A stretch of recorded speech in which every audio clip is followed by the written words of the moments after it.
Hi. Lately I've been having problems with the folding at home web page software. When you open up the web page in Google Chrome, sometimes you go to your folding at home app and it will constantly reload the application over and over again in an infinite reload cycle. Well, there's a simple fix for this. I have already fixed it. I recorded it early. I'll probably have to re-upload this video when the next error happens.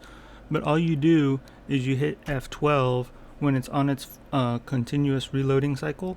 You right click on the reload page, hit empty cache and hard reload, and that will actually reload the software.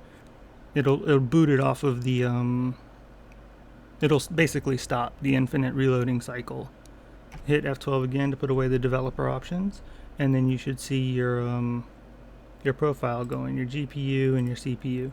For your GPU, make sure your GPU has the latest drivers installed, and of course they batch the workloads based on your system rig. So if there's nothing available for you at the time, don't worry about it. Just keep the file open, and eventually you'll get a workload.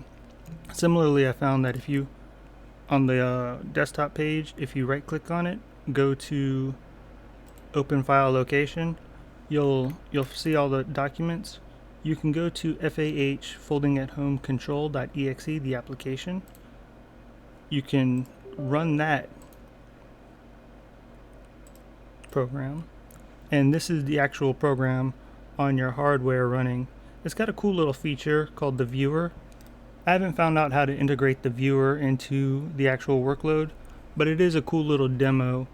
This is a demo of a protein workload, but it would be cool to sync it and actually get it working. I haven't figured out how to do that part, but it's not really a big deal as long as the workload is being done.